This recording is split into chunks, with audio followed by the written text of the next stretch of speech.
النهاردة هنشوف قصة صعود فينيسيوس جونيور، قصة مش عادية خالص. إزاي شاب سخر منه الملايين قدر يتحول لواحد من ملوك الكورة؟ القصة بتبدأ يوم 12 يوليو سنة 2000 في ساو جونسالو بالبرازيل. فينيسيوس عاش طفولته في فقر، وأبوه كان عامل بسيط بيكافح عشان لقمة العيش. بس أبوه لمح فيه موهبة مش عادية وهو بيلعب كورة في الشارع. رهان العيلة كله كان على موهبته دي، كانت هي أملهم الوحيد. وعشان كده أبوه وداه مدرسة كورة في فلامينجو وهو عنده 5 سنين بس. المشكلة إن مركز التدريب كان بعيد 70 كيلومتر، مشوار شبه مستحيل لأسرتهم. التضحية اليومية دي بتورينا قد إيه عيلته كانت مؤمنة بحلمه.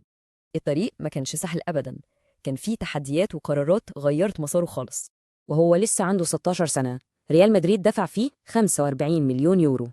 وصل مدريد بالظبط في الوقت اللي أسطورتهم كريستيانو رونالدو ساب الفريق فيه. في البداية أداؤه كان محبط جدا، والأهداف كانت قليلة قوي. الضغوط كانت عليه من كل حتة، إعلام، جمهور، ومشاكل في الملعب. والأسوأ كان لما حتى زمايله في الفريق فقدوا الثقة فيه. لحد ما في 2021 كل حاجة اتغيرت لما وصل المدرب كارلو أنشيلوتي راهن عليه واداله الثقة والحرية اللي كان محتاجها في الملعب. ونتيجة كانت واضحة في الأرقام، أهداف وأسيستاته انفجرت بشكل لا يصدق. وفجأة كل اللي كانوا بينتقدوه بقوا بيشوفوه مرشح للكرة الذهبية، وبكده تحول من لاعب بيعاني لنجم الفريق الأول في ريال مدريد. من شاب الضغط كاد ينهيه لملك تعشقه الملايين. القصة دي بتسألنا، إيه هي قوة الإيمان الحقيقية؟